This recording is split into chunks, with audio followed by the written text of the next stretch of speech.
of you all who don't know me, my name is Jordan Mann. I work for Jewish Liberation Fund. We, in partnership with Rise Up, New Israel Fund, are having this speaker series, What We Need to Win, to really dive into different things that different progressive fund makers and funders and change makers are doing to fund different avenues of activism that are often overlooked in the philanthropic space. This one today is about arts and culture activism. So I'll start by telling a little bit of the story about myself. I would say I'm an avid manga collector. What you can see in this, here is part of like a 400 volume manga collection that's sitting, 5 shelves directly below me. And a few years ago, I happened upon a few volumes in a library sale of a series called Shaman King, which, as I read it, I remembered by being struck by how the main character, Yo's laid-back attitude and philosophy mirrored my own. And even though I hadn't read it in however many years, I thought, man, how much did this book raise me? How much did reading this series raise me when I was a kid? That some of the things I say today feel like they are ripped right out of the pages. Later on, the preface to the book, Requiem for a Dream, was something that I would often cite as critical in helping me come to the belief that life is not about having stuff, but about giving. And while one of my good friends, who's coincidentally also named Jordan, would always say, I love this, but just say socialism already, I see it as a key factor in that sort of primed me for the left-wing politics I hold today, and find it sort of funny that I work for a left-wing philanthropic organization that's dedicated to making giving more equitable. So seeing the impact different forms of art have had on me, my politics, and the person I've become, I'm really incredibly excited to have this conversation. The artists and activists, that actually is him. Thanks for making it, Jordan. Seeing the artists and activists we've assembled today for this event are doing so much power work and conversations around harnessing art's actual power for change is one that's not often had in the philanthropic space, where the critical role that arts and culture activism plays in calling people to action is so often overlooked. But while I can tell you all about my own experience with this, I'm far from the most qualified person to manage this conversation. And that's why we have an amazing moderator that I'm going to introduce in like 2 seconds. But briefly before I do that, just to give everyone a quick idea of the run of show, there will be a brief Q&A at the end. So if you have questions, just throw them in either the chat, message Jordan Rosinski, who can just post something to say hi, message me in the chat, or just throw them in the Q&A function. And Jordan will be sending them over to our moderator to be asked to the panelists after their presentations are over. And finally, if you want to stick around and chat a little bit more about the questions that are brought up today, we're going to have a conversation after that we'd really love to see everyone, especially young people in their 20s and 30s or so, come around that, because we think these conversations are very important, especially people in our generation, that will be led by one of JLF's awesome volunteers, Ali Levin. So that's what we're going to look like, but that's enough from me. It's time to introduce our moderator, Arlene Golbard. Arlene is a New Mexico-based writer, painter, speaker, consultant, and cultural activist. Her books include The Wave, The Culture of Possibility, Artists in the Future, New Creative Community, The Art of Cultural Development, and recently released In the Camp of Angels of Freedom, What Does It Mean to Be Educated? She formerly served as the Chief Policy Wonk of the USDAC, U.S. Department of Arts and Culture, and president of the Shalom Center. She's also a friend, a fantastic person who I've had the privilege of being able to chat with and learn from here and there over the last couple of years. And I would love to let her take it from here. Thank you, Jordan. Yes, it's been super fun. Jordan and I have had these free-range conversations, and he didn't mention that he's also an athlete. He races all around the world, and I want to mention that. I'm going to take 5 minutes to give you some context, a sense of what can art do, because that's kind of the big frame for what we're talking about today. And then in turn, I'm going to introduce each of the 3 panelists, each of whom is going to take 5 minutes of their own to present something about the work that they've been doing, who they are, whatever they think is most important for you to know. And after that, we'll just have a little give and take among the panelists. We don't want to use up all the time just talking to each other. So we'll see what the clock looks like then, and we will open it up to questions for you. And if I'm recalling correctly, Jordan said to put your questions in the chat. And we have another person named Jordan Rosensky, who is going to look at the chat and collect those and send them over to me to pose in the amount of time we have available. And of course, in that half-hour talk back after the formal panel is done, you'll have lots of time to talk about all those questions too. Okay. So because I am really compulsive, I'm going to write down what time I start, and then maybe I'll be able to stop on time too. Turning on the timer. So when I talk to artists who are making work that speaks to injustice, to social conditions, to our collective fears, to the possibility of hope, I hear this common complaint. Many of the people who have access to resources don't get the large and powerful roles that artists can play. Too many of them think of culture as end products rather than a fluid, relationship-based ground for social change. Too many see art as an afterthought, a spice that you can use to liven things up. I've been involved over the years in some experiments that were created to change this. One of them paired women artists with organizations focused on issues like women's health or reproductive rights. Another one supported residencies by artists with environmental organizations. Everybody got the basic truth, which is that we have to change the story to change the world, that culture always precedes politics. But when funding for each of these experiments ended, the collaborations ended too. Gatekeepers seemed not to mind failing with the same old approaches, as long as people said, yeah, this is the way you do this. But taking a risk on cultural organizing seemed just too much, too far. Artists kept hearing some variation on this sentence.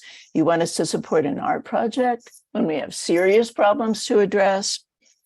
And my answer is yes, and I'm going to quickly give you 6 reasons why. The first is that racism, anti-Semitism, and other forms of invidious discrimination are grounded in objectifying the other. So one antidote that art can offer is empathy, the capacity to feel something of another's feelings and to allow compassion to flow. When we laugh or cry along with someone on stage or on screen, our ability to feel empathy is enlarged. Second is that art can show us how social arrangements are actually made by human intervention. And that is essential in a time of rampant magical thinking. Art can cultivate social imagination, the ability to envision alternative futures and see roles for ourselves in bringing them about. And that is a capacity that is too often neglected while dominant forces are free to promote, to cultivate compliant passivity. Third is that art can access the power of beauty in the service of good. Making art is the essence of being human.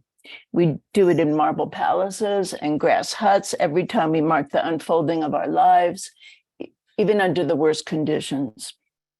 I'm awed every time I think that Herbert Zipper, who was the founder of the National Guild of Community Arts Education, he led a clandestine orchestra in Dachau.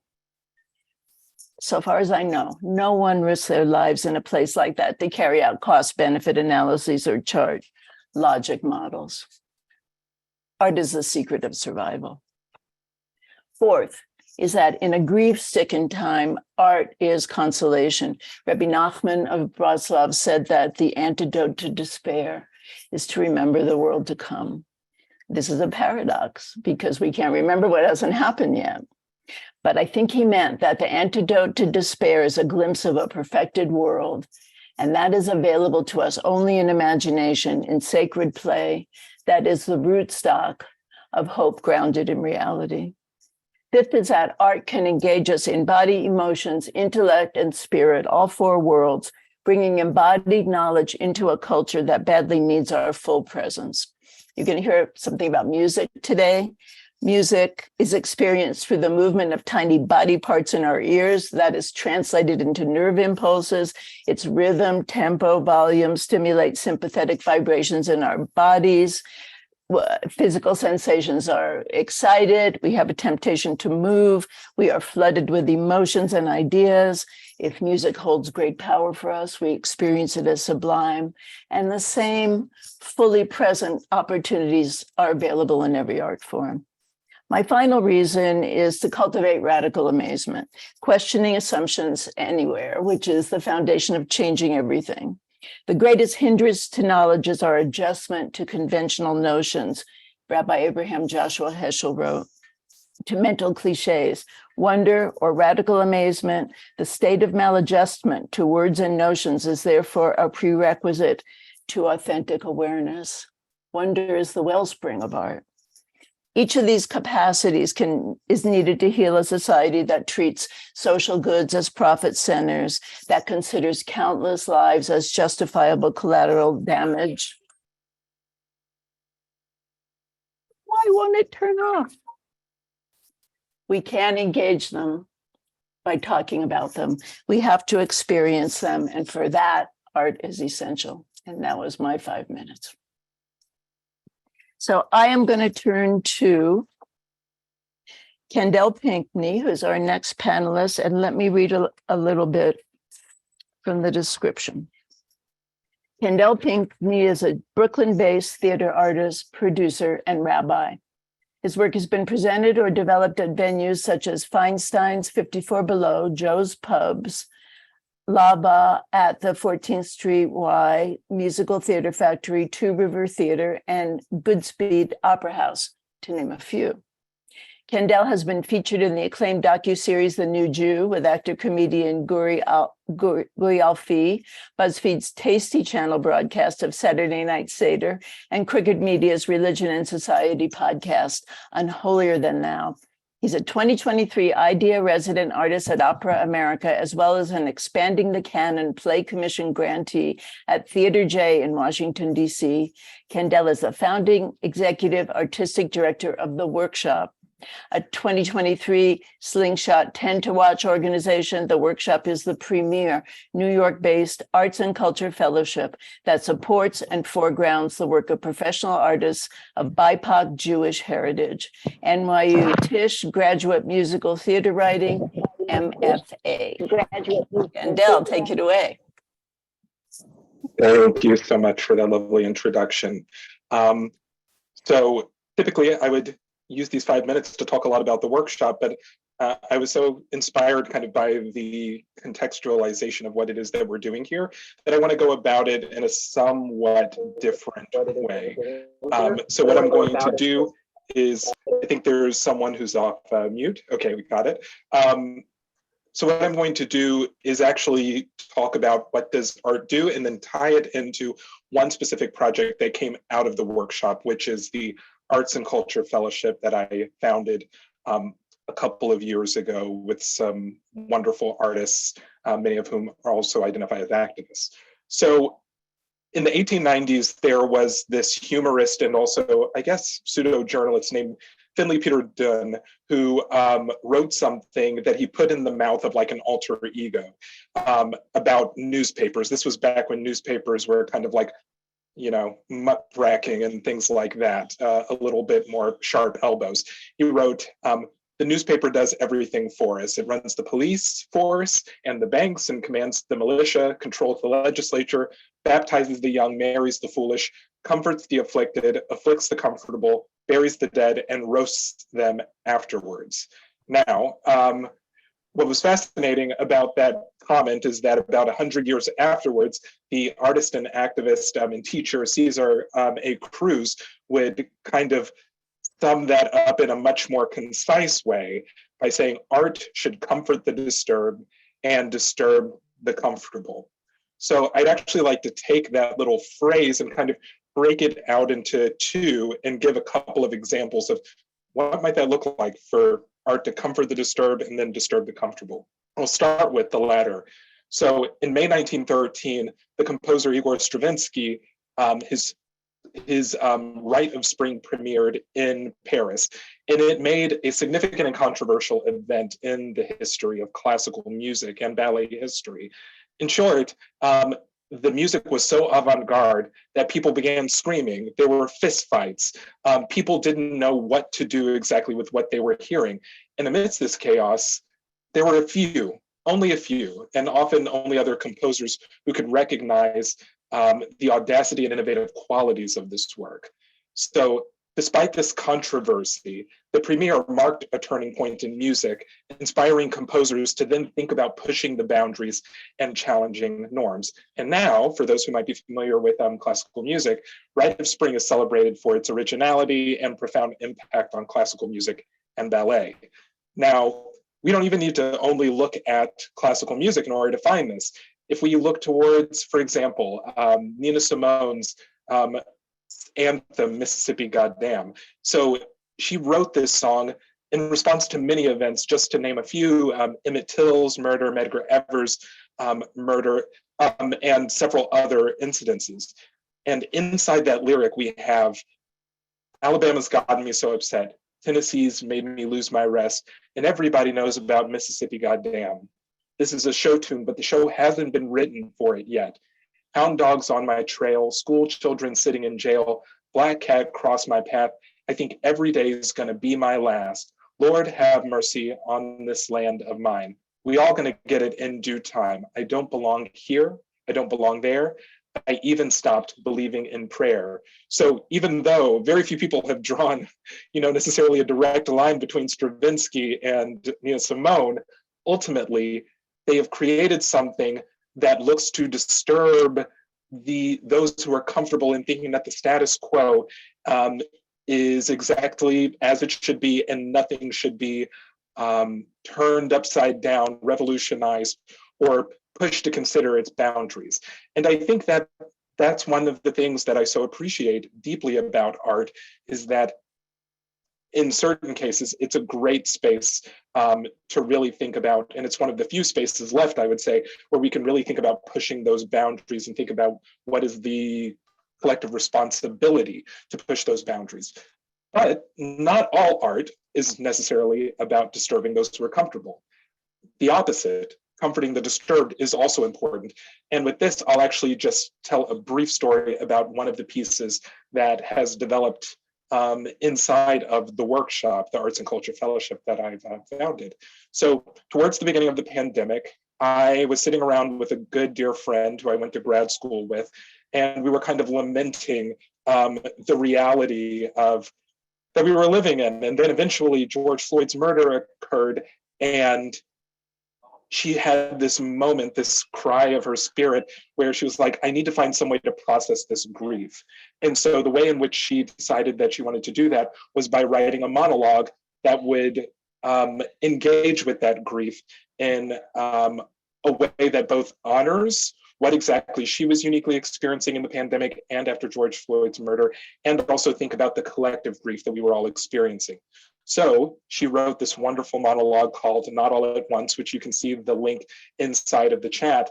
And this link is about a 7 to 8 minute monologue where you can listen on your own time, where it talks about grief and it talks about what exactly is happening and how is it that we process this grief. And I think that it provides a nice partner to kind of some of the other artistic output that is much more specific about disturbing those who are too comfortable. What it aims to do is take all of us who are in this disturbing moment, give us some comfort and give us something that we can gather around and identify with. And because the time is short, and because strangely enough, I'm in a shared workspace where there are some very, very loud people walking back and forth over here, I'll end my remarks by saying, actually reiterating something that Arlene said. In a grief-stricken time, art can be so useful as something to help comfort us.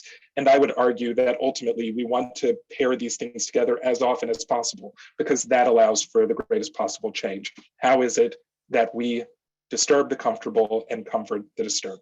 Thank you so much, and I look forward to a broader conversation.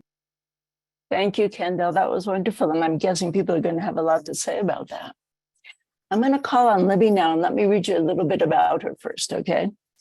Libby Lenkinski is VP at the New Israel Fund and founder of ALBI, or maybe ALBI, I don't know, a new organization working to create culture change in and about Israel-Palestine. Prior to joining NIF, Libby lived and worked in the Israeli nonprofit field for almost a decade. There, she worked as Director of International Relations at the Association for Civil Rights in Israel and as a strategy consultant for human rights organizations like Yesh Din and Physicians for Human Rights, for documentary films including Budris and the Law in These Parts, new media initiatives like Plus 972 magazine, and for progressive campaigns. Libby is based in Brooklyn and travels to Israel-Palestine frequently. Welcome, Libby. Thank you so much, Arlene, and thanks for your very inspiring opening remarks. It's a tough act to follow, Kendell, but I think I'm going to just pick up what both of you have been talking about with a couple of personal stories from my experience in this work. As you heard in my bio, my context is around Israel-Palestine activism, human rights activism, and the ways that that intersects with arts and culture.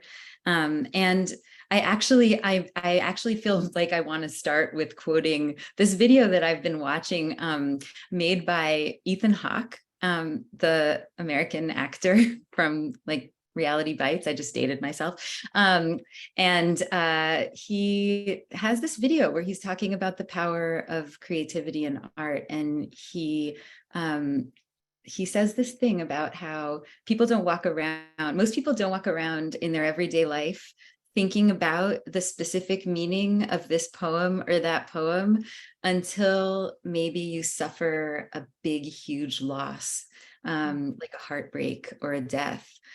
Or until you experience like the other side of that, like massively falling in love, like the kind of falling in love where you can hardly see straight. And then we find ourselves turning to the meaning of this poem or that poem, because it's like Kendell was saying, it's like to comfort an overstimulated soul in a particular moment.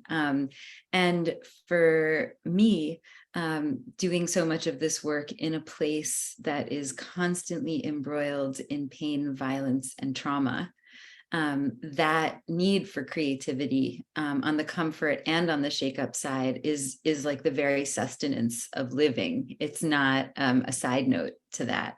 The stakes are very, very high. I wanted to share a story about art as political imagination. That's a personal one, and also perhaps one about community building and power building.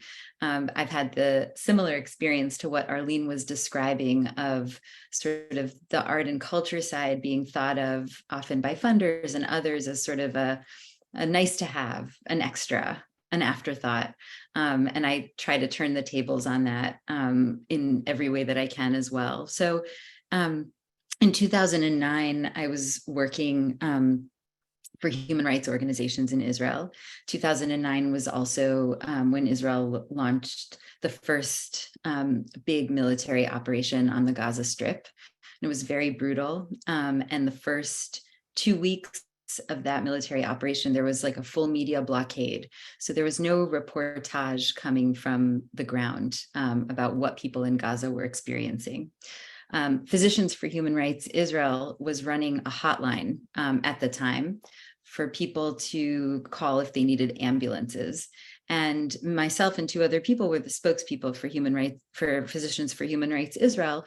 And so at that time, every day we were getting a report from the various things that had come in to that hotline, and none of this was being reported. At the time, the Israeli media and the media around the world was reporting that there was about 90% support for the military operation in Israel. And I naively kept saying, well, that's because there's no media coverage. As soon as people hear the stories that we're hearing from that hotline, of course, the support will decrease and the operation will have to stop. That was naive.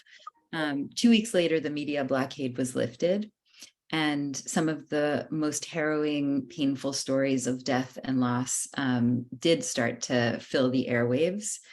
And the next day, the support for the military operation in Israel skyrocketed to about 96%.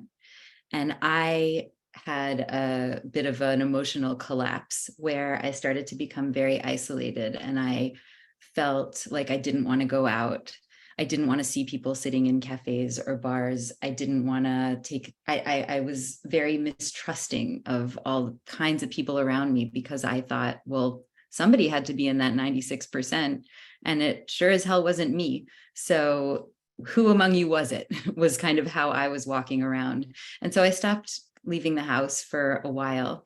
And then a very close friend of mine pulled me forcefully out of my house to go to a benefit concert of a band I had never heard of called System Ali. It was a benefit for refugees. And System Ali is a band that has 10 to 15 members at any given moment on stage. They're singing in Hebrew, Arabic, Amharic, Farsi, English, anything, Russian, Yiddish. There's an oud and drums and an accordion and break dancers, and it's a big old mess. And I stood there in the crowd in the most despairing political place that I had ever been, where I could not even imagine anything getting better. And I saw these people, this mess of languages and sounds and cultures and identities intermixing on that stage. And I wept. And I wept because suddenly I could imagine, just in a flash, not with a roadmap of how to get there, but just a visual and an audible reality of belonging and togetherness, where nobody has to give up their mother tongue to be part of the we, and nobody has to give up their life to be part of the we. And it set me on a course of elevating those kinds of experiences for other people, because I felt that it was so deeply transformational emotionally to move from a place of stuckness, of no way forward, only despair, to being just able to, on the most basic level, imagine something different. And I think that's one of the very important and powerful tools that artists and culture makers have, especially in a place like Israel-Palestine, which is so stuck and so polarized. Everybody already knows what they think about everything. And so having a moment, a spark of political imagination is infinitely valuable. Thank you, Libby. I want to ask you to stop now because we're over time. Yep. But I know there's already a question, and I think it's coming back to you from the chat. I imagine there would be. Thank you. Thanks so much. I would like to introduce Anthony Russell next. Anthony is a vocalist, composer, and arranger specializing in music in the Yiddish language. Anthony's work with Klezmer Trio Voretsky Pass resulted in Convergence, an exploration of a century of African-American and Ashkenazi Jewish music.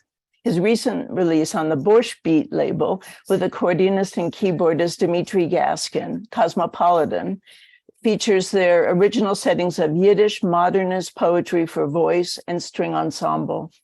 Anthony has also been a culture essayist in a number of publications, including The Forward, Tablet Magazine, Jewish Telegraphic Agency, Protocols, Full Stop Magazine, Iron Press, and Jewish Currents.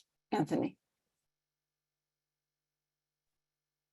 Thank you so much for having me. In addition to all of that, I'm also on the advisory board for Let My People Sing, which is an organization predicated on exploring the radical possibilities of communal singing as a site of organizing, building equitable community, and a catalytic force for liberation. So given all those things, obviously, I have my hands full. As you said before, I'm a performer, composer, and arranger of music in the Yiddish language. I've worked for over 10 years as an advocate for the place of Yiddish language, culture, and history as a relevant and dynamic facet of contemporary Jewish life, culture, expression, and even political identity. I explored this to some degree in an article I wrote in 2020 called Translating Black Lives Matter into Yiddish, and how complicated that was as a way of looking at how complicated the relationship has been between Blackness and Jewishness over the past 120 years or so. last year, I did a project called My Own Personal Robeson, a performance piece I created in collaboration with Yiddishkeit in LA, a multimedia exploration of the permeable borders between the performer and performance, the artistic and the political, the eminent and the immanent, using everything that I had in my toolbox: film, personal testimony, and live performance as a way into the meaning of the words of Paul Robeson, the words that he spoke, and also the words that he sung, as a way of figuring out what they meant, but also what they could potentially mean in the 21st century. So I believe I have the trailer that I created for that, if you want to have a little bit of a look at what that project was.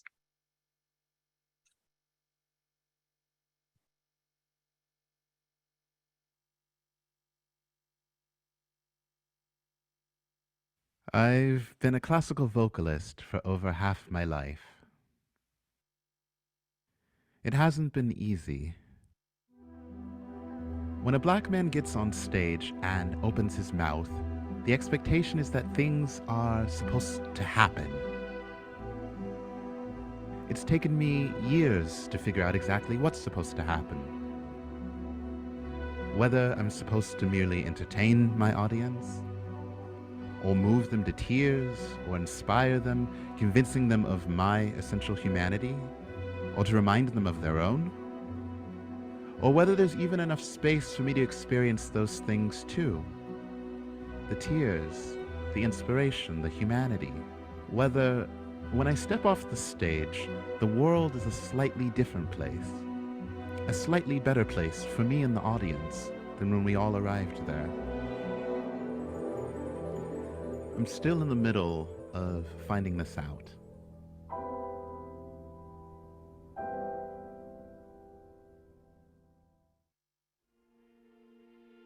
Now, firmly in the midst of the 21st century, in the middle of a worldwide pandemic, I can't help looking back to the 20th century where I first encountered Paul Robeson. I find myself wanting to complicate what that encounter was supposed to mean, if it ever meant anything at all. In 1957, Paul Robeson wrote, "History demands united action on the part of the people of our country to put an end to the myths of white superiority." Reading those words now, I wonder where they end and where I begin. Where do we begin as residents of a house on fire, the house we live in?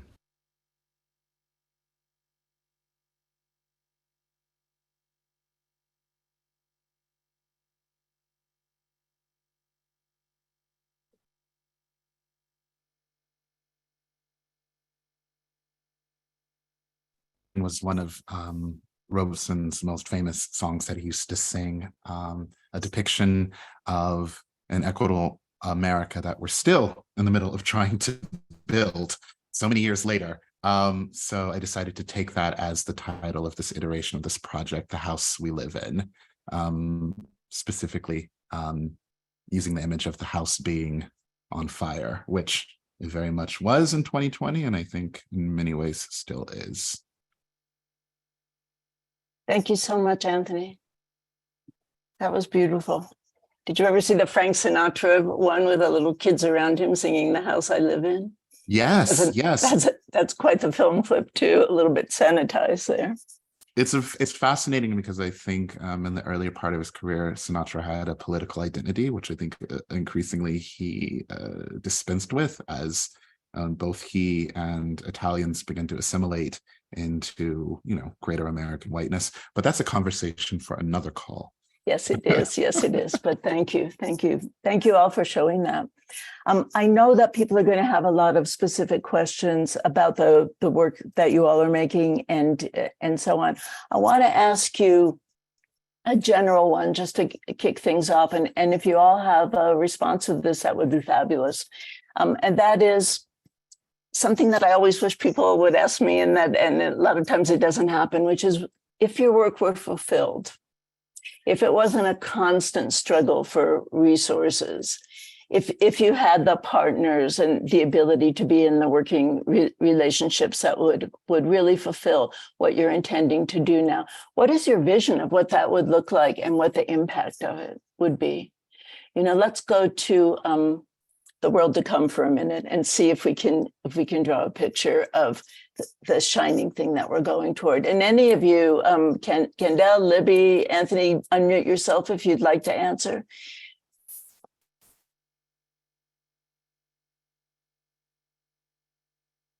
And if it's not a good question, tell me. Just do this, and we'll go on.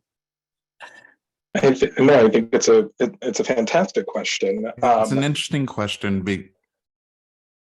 I think Kendell started, and then Anthony, you're going to be next. Yeah. Oh, Anthony froze a little bit. So I guess I'll go ahead and take it now. So I think it's an excellent question. I'm actually now kind of just remembering this statement that the cultural strategist Yossi Sargent said recently, or at least I recently heard it, and especially in a context of Jewish community spaces, this makes even more sense. Religion is where some people are some of the time, and culture is where people are all of the time. And so when I think about this question that you've asked, it's, I if the resources were there, what I would imagine is one, an awakening to the presence of culture being around us all of the time. And with that awakening would come, you would then pair that with the resources and support. So I guess that would be the number 2 piece.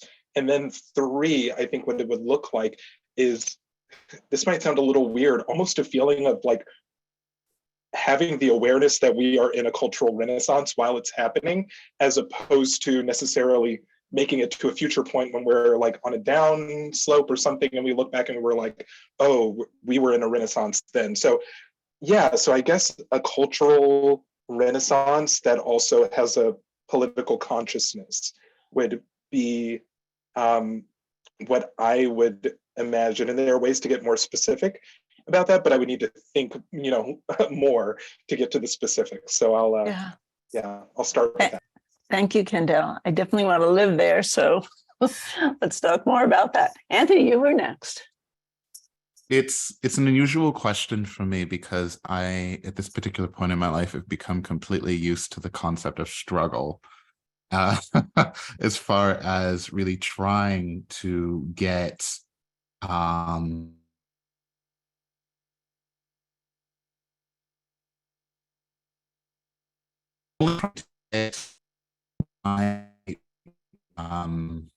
politics expressed through my work and making sure that it's am I freezing? It's my computer is telling me, of course, the minute I start talking that my internet is unstable.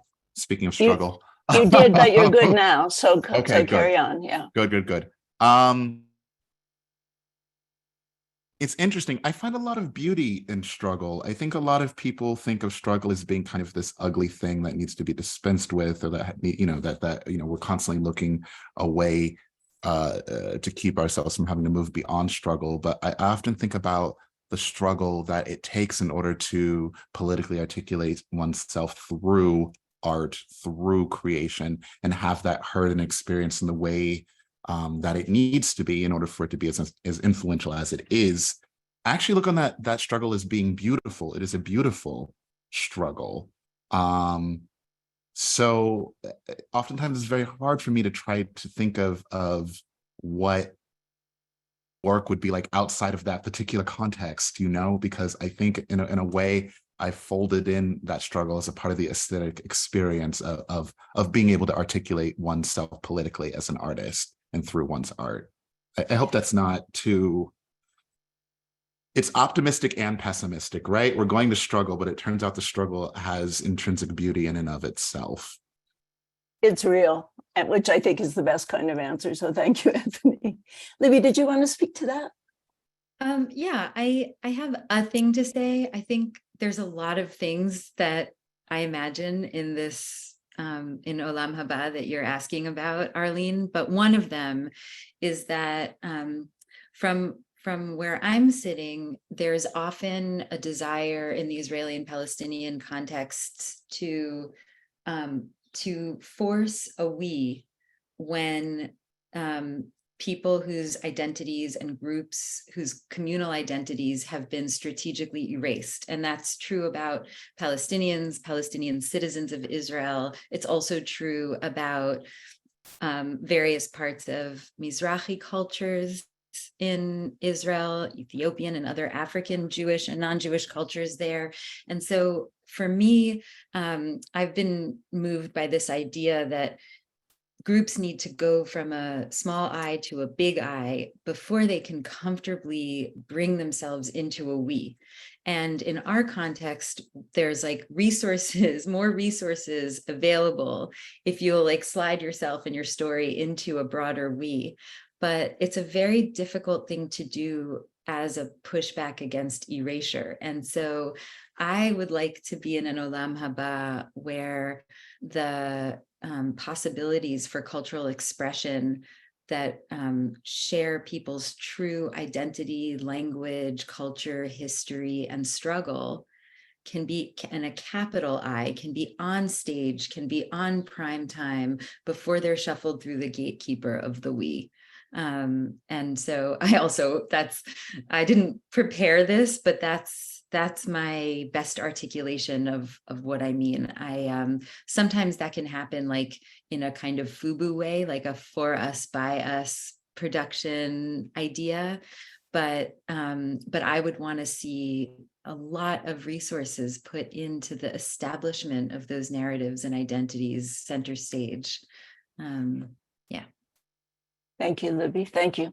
Yeah, I know it's kind of hard to wrench our minds into the possible future when there is so much struggle involved in just, maintaining in the present. And I guess the part of me that wants to ask that is thinking that often it's short-term thinking from that when we engage with resource providers, what is this project going to do, when that's over and the money that was spent on that is over?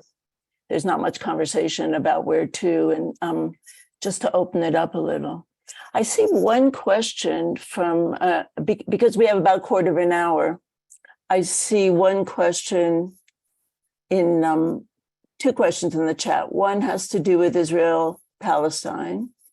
Seen from the perspective of the Palestinian solidarity movement, art, culture, be it drama, music, paintings, or poetry, is not only a source of inspiration and resistance, but as a means for the oppressed to cope with adversity. How does that play out in Gaza and the occupied territories? And I'm guessing that's for you, Libby. Yeah. Though I am a Jewish Israeli American, so I am coming to this question from that perch. I'm not Palestinian myself, and it would be great to ask Palestinian artists in Gaza and the West Bank this question. But I agree with the assertion here, and I think there's a couple of things that I can share. One is that I think these are places where cultural and artistic expression is about saying we exist, we are here, see us, acknowledge our existence. It's very basic in that way. I also I think there have been some very moving examples recently. There's a group that are using VR technology to create these sort of surround experiences of places in Palestine.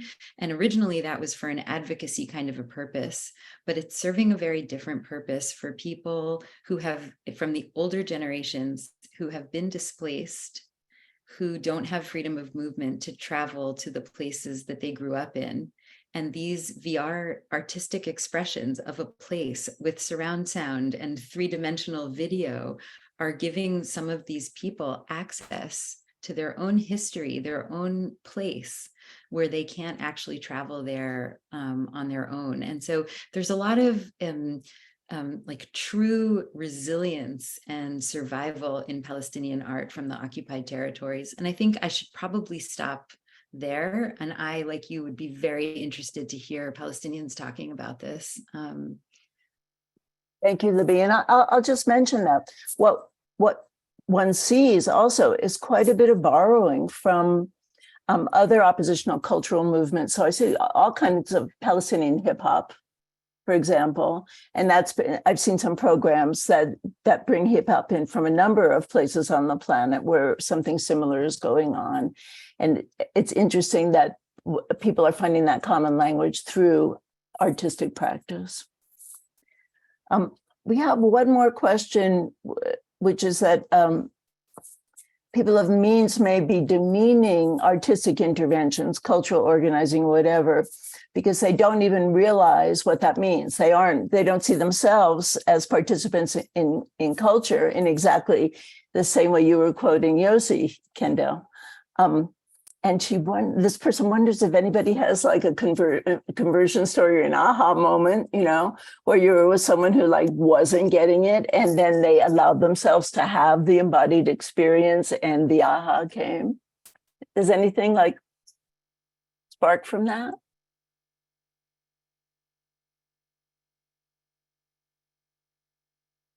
Okay, we obviously need to bus a whole lot more people out to the events that you guys are doing. Anthony, go ahead. Well, I just wanted to say it's always really interesting that it always seems to be after the fact that people realize that creative work, artistic work has the ability to do these things. It rarely ever happens in the particular contemporary moment in which it's happening. I think about like the fact that like what consideration of the American civil rights movement rather is complete without poets, writers, playwrights, essayists, musicians who are actively building an aesthetic infrastructure for a more equitable nation. There's Langston Hughes, Richard Wright, James Baldwin, Nina Simone, Lorraine Hansberry, the list goes on. And it's funny how the prophetic voices of these artists have been lionized after the fact as being the voices of their American generation, when in many cases they were considered to be too controversial in the mainstream of their time. So I think, unfortunately, for a lot of people who are able to articulate an important political identity or political thinking through the medium of art, oftentimes there's a lag time. It could be anywhere from 5 years to 20 years before people really realize like, oh, these people were capturing a moment in a way that no one else was able to do, and actually ferrying that moment into the future. Thank you, Anthony. I think you guys, it's important too to think about co-creation and individual or professional artistic creation, both of which have a lot of power, but are different modalities. A whole lot of the work that I do is in the co-creation space. And so what I've seen is you can talk to people until that you and they are, have no words left about it, and they're not going to get it, but they go to the workshop. And they're asked, when you were a teenager, was there a song where you lay on your bed and listen to it over and over again, and it seemed to be showing you a mystery that you wanted the answer to, but you couldn't figure out? And what has music been in your life? And no matter how staid they are, they always have an answer to that question, and that can lead them into creating music with the other people in the workshop. Just to pick a random example. So a lot of what we've been talking about is I'm a painter and a writer, and I make my own paintings and I write my own books. Everybody's talking about work that they make themselves, but also very much about work that's co-created with other people, some of whom think of themselves as artists, and some of whom don't think of themselves as artists and still make art. Yeah. So what other questions are popping up? Kay is pointing out that chanting "We Shall Overcome" with thousands of voices, such a simple song, simple melody, again and again. Think of the power of that. Just put, if you weren't alive at that time, think of seeing it in a film and just put that in your head.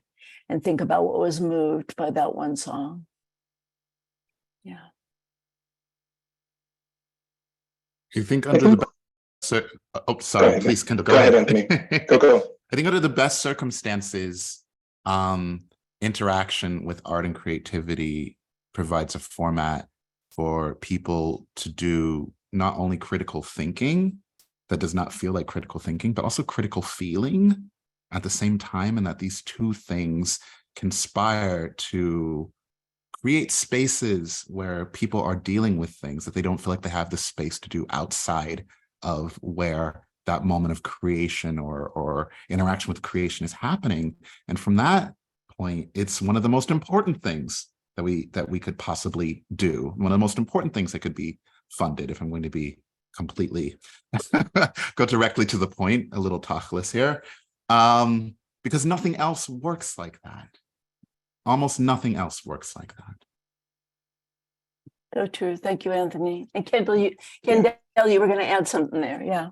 I mean, Anthony said it perfectly. And so the only thing that I will add to it is, like, I think about this a lot with where are the spaces where we can actually get into something with some nuance these days? And I do think that art tends to be that space where both it allows us to draw closer to feeling and be aware of what's going on inside of our bodies, but it also has just enough distance to engage the imagination to think, in order for it to not be like, oh, okay, this thing that I'm experiencing or I'm trying, this isn't necessarily my experience, but rather you can be dipping into a different experience. And in the best of art, it doesn't feel necessarily voyeuristic, but rather it's an offering for you to come into this experience, or a provocation or a challenge. And so just to say that even a touch more succinctly, I think that art might be the last place where it is possible for us to step outside of ourselves and imagine and engage some imaginative creation that can just bring us to a different perspective of what it might mean to be human, what it might mean to live in a different perspective. So that's ultimately what keeps me coming back to it, and what makes me like committed to supporting artists on their journeys, because I think that's where the progress is. I love what you're saying, Kendell, with all those different words of invitation, provocation. I don't remember what they all were, but I like about them is that they're all completely relational, right? Come on in and be with us and make something, experience something, express something. And when you think about that invitation in the realm of art, that's the locus of it. You know, it's not really happening that much in education and business and science and so forth in the other realms of activity in this country. So I love that the invitation is there. And I think probably all of us who are making art some way in this world just wish more people would take us up on it. And of course, that, as Anthony pointed out, takes more resources. We had a question here from, I don't know who it's from, but it's, is there art being made today that is communal and seen similar to the AIDS quilt? And I will tell you, I don't want to take your time now, but I can send you a lot of links to COVID things that were done online that were, but people may know about other projects that they want to mention.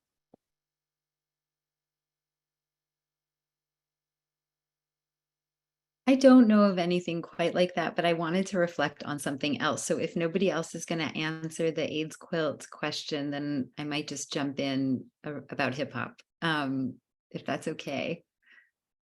I'm really connecting to like a thread that came up, I think, between all three of you about, I think Kendell, you said it, like, to be able to understand that we're in a cultural renaissance when we're in it and not like once it's passed. And Anthony, when you were citing luminaries from the civil rights movement, and I was just thinking about that it's the 50th anniversary of hip hop. And so hip hop is being celebrated in so many different ways around the country, around the world, around the city of New York. I've been to amazing photography exhibits, and our friends are performing hip hop all over and whatever.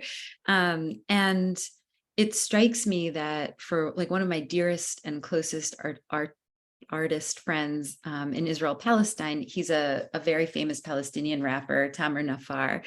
And the controversy that his lyrics evoke from the whole state enterprise, the police, the army, the government, the Ministry of Culture, for just saying like, fuck the police, basically, which is like in every hip hop, culture everywhere. It makes me think that like part of what happens to me when I'm going through an exhibit like the 50 years of hip hop exhibit and seeing floor to ceiling photographs of Tupac and the bright luminaries of American hip hop is imagining what that will look like when equality is reached in Israel, Palestine, and who those luminaries who are lifted up at that time will be. And I hope that it's these Palestinian hip hop artists who are bringing so much nuance into the struggle. Tamer's lyrics are about, it's the police that put the guns in our hands, but we're the ones who are using them to kill each other. And, he's getting canceled and arrested and stopped from playing in the middle of performances right now for saying that. But in 50 years time, I like when I see that photo of Tupac, I'm like imagining 50 years from now, a photo of him. And I just wanted to share that. I do think that hip hop has a very particular role in the art that comes from struggle, obviously.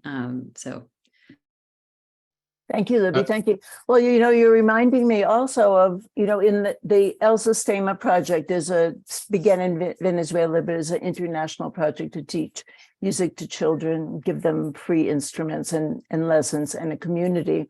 And one of the things that's not a direct outgrowth of that, but is very much connected, is a youth orchestra of Jews and Arabs in the West Bank.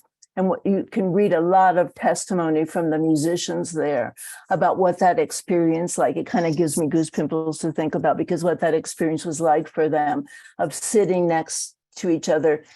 An orchestra is a metaphor for a society, is it not? Everyone is doing their own thing, but everyone has to listen to everyone else to make it work together.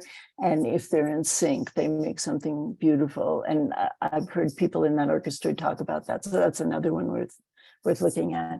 And Anthony, please jump in. Yeah, I was thinking about like work that allows people who are in a state of struggle to articulate themselves. I was thinking about a documentary that I saw about Palestinian women stock car drivers, and how the effort of being a stock car racer in Palestine was complicated in several different ways, not just because of patient, also because of society. So what this allowed me to do was to really sort of live inside of the lives of these amazing women through their work as stock car drivers, among other things that they do, and really depict life in Palestine in a way that I don't think I would have been able to experience otherwise. It really gave me very interesting insights. And also, like, stock car driving suddenly became a metaphor for life in Palestine. So like, these are the possibilities that art and creativity have to allow people to be able to articulate not only the solitary nature of their lives, but in ways in which that becomes a larger metaphor for issues in the greater society. Thank you, Anthony. I would also direct people to the website of the Alliance for Jewish Theater, which is an international organization, although most of the members are in the States. And there have been many, many theatrical productions that take up issues of social justice, of racism, of climate crisis, and so forth in the United States in that framework of Jewish theater too, and a number of corresponding organizations in other arts mediums. You can, if you look at the Jewish Liberation Fund website, and if you look at the NIF website, you're going to see mentions of grantees who've been working in some of the spaces we're talking about. I was wondering, Jordan, if you wanted to add anything before we kind of move into the talk back about the culture-based work that has been supported so far. Wow. I think thanks for shouting me out, Arlene. I think like one of the things that JLF really does believe, I think in line with what you all have been saying, is that the move, like it's hard for me to really add anything, right? There's so many different powerful grantees doing so much work. You've heard from two people who have been involved with our work, whether it is artists like everyone at the workshop and the cool productions they're creating, whether it's Let My People Sing, and we really believe in funding organizations who are able to experiment, who are able to go into that space where you're not comfortable. To help